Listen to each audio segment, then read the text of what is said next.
Hello बच्चों, चलिए प्रश्न को समझते हैं। 100 हर्ट्ज आवृत्ति की एक ध्वनि तरंग 350 मीटर प्रति सेकंड की चाल से हवा में चल रही है। किसी दिए हुए बिंदु पर 2.5 मीटर सेकंड में कला में कितना अंतर आएगा। तो सबसे पहले हम देखेंगे यहाँ पर मुख्य अवधारणा। तो बच्चों, मुख्य अवधारणा में हम यहाँ पर देखेंगे कि पथांतर क्या होता है। देखिए पथांतर क्या होता है। पथ में अंतर। ठीक है। तो अगर मुझे पथ में अंतर निकालना है तो इसका जो सूत्र होता है वो होता है, ये क्या है, ये तरंग दैर्ध्य बटे समय। ठीक है। और गुणा में क्या आ जाएगा यहाँ पर, समयांतर आ जाएगा, समयांतर के। ठीक है। समयांतर मतलब समय में अंतर हो जाएगा। ठीक है। तो ये जो पथांतर होता है, पथांतर को हम डेल्टा एक्स से प्रदर्शित कर रहे हैं। ठीक है। पथांतर। और अगर आप यहाँ पर देखोगे तो देखिए तरंग दैर्ध्य मतलब ये जो तरंग दैर्ध्य है, अगर मैं बात करूं, मतलब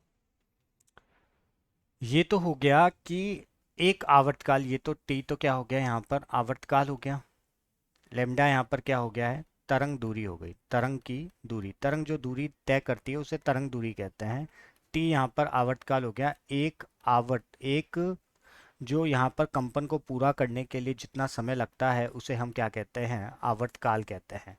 और पथांतर, पथ में अंतर, पथांतर हो गया। समयांतर क्या होता है, समय में अंतर हो जाएगा, कि जैसे ये हो जाएगा समयांतर। ठीक है। एक तो इस सूत्र का इस्तेमाल हम यहाँ पर करेंगे, और एक दूसरा दूसरा हम उपयोग में लेंगे कलांतर। कलांतर।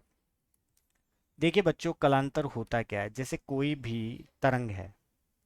ठीक है।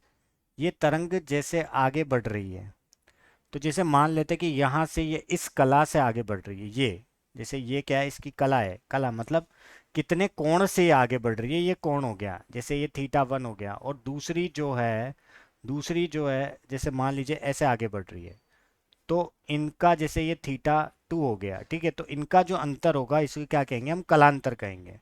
तो कलांतर का जो तरंग दूरी से है वो क्या संबंध होता है, तो वो संबंध होता है, कलांतर बराबर होता है 2 पाई बटे तरंग दूरी, और गुणा कर देते हैं इसको किससे, पथांतर से।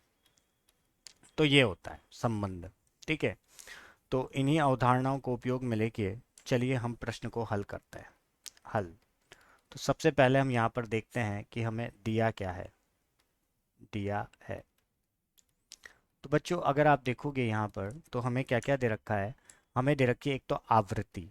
देखिए आवृत्ति मतलब कितने कंपन होते हैं प्रति सेकंड, उसे हम क्या कहते हैं, आवृत्ति कहते हैं, जिसको हर्ट्ज से हम नापते हैं। ठीक है। फिर हमें दे रखी है चाल, किसकी, ध्वनि की चाल। ध्वनि की चाल दे रखी। और ये कितनी दे रखी है हमें, ये दे रखी है 350 मीटर प्रति सेकंड से। ठीक है। फिर हमें दे रखा है कि दिए गए बिंदु पर जैसे हमें दे रखा है समयांतर। ये क्या दे रखा है हमें, समयांतर। ठीक है। तो हमें समयांतर दे रखा है 2 मीटर, 2.5 2.5 मिली सेकंड। ठीक है। तो इसको तो पहले हम क्या कर देंगे, ऐसा ही मात्रक में परिवर्तित कर देंगे। ठीक है बच्चों। तो अब देखिए यहाँ पर जो आवृत्ति है इसको तो हम न्यू से बताते हैं, ये न्यू हो गया। इसको वी से बताते हैं, और समयांतर को डेल्टा टी से बताते हैं। तो सबसे पहले हम यहाँ पर निकालेंगे पथांतर। देखिए बच्चों, पथांतर होता क्या है। ठीक है। पथांतर, जैसे मान लीजिए कि हम क्या कर रहे हैं, जो भी दूरी तय हो रही है। ठीक है। जैसे कोई सी भी दूरी, जो तरंग होती है वो जो दूरी तय करती है, ठीक है, उसमें जो अंतर होता है उसे कहते हैं हम पथांतर। तो पथांतर किसके बराबर होता है, तरंग दूरी बटे आवर्तकाल, और गुणा में आ जाता है समयांतर। ठीक है। ये गुणा में क्या आ गया, समयांतर आ गया। अब अगर यहाँ पर आप देखोगे तो हम यहाँ पर अगर देखें तो देखिए ये तो क्या हो गया, तरंग दूरी। देखिए बच्चों, लेमडा बटे टी, एक कंपन करने में या एक चक्कर करने में, एक कंपन करने में या एक चक्कर को पूरा करने में जो समय लगता है, उस समय को तो हम कहते हैं आवर्तकाल। ठीक है। और जैसे जो दूरी तय हो रही है, जैसे जैसे मान लीजिए ये दूरी तय हो रही है, मतलब तो दूरी बटे समय ही बना है, तो दूरी बटे समय को हम क्या कहेंगे, चाल कह सकते हैं। ठीक है। तो ये क्या हो जाएगी, ध्वनि की चाल हो जाएगी। ठीक है। तो हम इसको चाल लिख सकते हैं। तो बच्चों हम इस समीकरण में इसको तो क्या लिख देंगे, हम चाल लिख देंगे। ठीक है। तो ये बन गई v। ठीक है, समयांतर डेल्टा टी, और पथांतर को हम लिखते हैं डेल्टा x से। तो अब हम यहाँ से क्या निकाल लेंगे, हमारा पथांतर निकाल लेंगे। तो बच्चों हमारा यहाँ पर जो पथांतर हो जाएगा, डेल्टा x बराबर v गुणा समयांतर। तो v हमें कितना दे रखा है, 350, और समय का अंतर कितना दे रखा है, 3.5, 10 की घात ऋणात्मक 3। ठीक है। यहाँ से हम क्या निकाल लेंगे, 350 2.5 10 की घात 3, ये किस में आ जाएगा, मीटर में आ जाएगा, क्योंकि ये पथ का अंतर है। ये तो क्या है, जो भी दूरी है उसका अंतर है, वो पथांतर कहलाता है। ठीक है। अब हमें ये तो नहीं निकालना, हमें तो निकालना है कलांतर। तो बच्चों हम कलांतर की परिभाषा से देखते हैं कि कलांतर जो होता है कि अगर हम दो तरंगे ले लें तो उनके जो कला में अंतर होता है उसे कलांतर कहते हैं। और इसका संबंध जो तरंग दूरी से होता है 2 पाई बटे लेमडा, और पथांतर से होता है, वो ये संबंध होता है। ठीक है। अब यहाँ पर अगर आप देखोगे तो सभी के मान हमें पता है, तो 2 पाई ऐसे के ऐसे ही। ठीक है। मगर अभी हमें यहाँ पर हमें तरंग दूरी नहीं पता है। तो बच्चों अगर हम यहाँ पर तरंग दूरी की बात करें तो तरंग दूरी का आवृत्ति से एक संबंध होता है कि जो तरंग दूरी होती है वो वेग बटे आवृत्ति के बराबर होती है। तो वेग हमें दे रखा है 350, आवृत्ति दे रखी है 100। ठीक है। तो यहाँ से कितनी दूरी निकल जाएगी, 3.2 मीटर।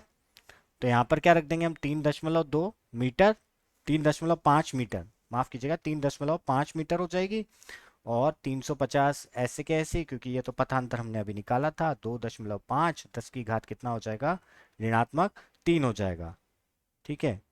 तो यहाँ से जब हम इसको हल करेंगे तो देखिए, अगर इनको हम हल करते हैं, देखिए तो यहाँ से दशमलव को हटाया, और यहाँ से भी दशमलव को हटाया, तो ये कट गया। ठीक है, 3 35 से ये कट गया 10 बार।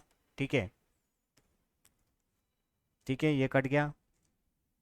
फिर अगर आप देखोगे तो 2 पाई 25 गुणा 10 की घात ऋणात्मक 2 बचेगा। ठीक है। 2 पाई 25 बटे 100 हो जाएगा। 25 से 4, 2, मतलब कितना आ गया, पाई बटे 2। तो यही हमारे प्रश्न का क्या होगा, उपयुक्त उत्तर होगा। यही हमें निकालना था, कलांतर निकालना था। तो कलांतर कितना निकल गया हमारा, इसको 90 डिग्री भी लिख सकते हैं। ठीक है, मतलब कितना हो गया हमारा, 90 डिग्री हो गया। तो यही हमारे इस प्रश्न का क्या होगा, उपयुक्त उत्तर होगा। मैं आशा करता हूँ आप लोगों को समझ आया होगा। धन्यवाद।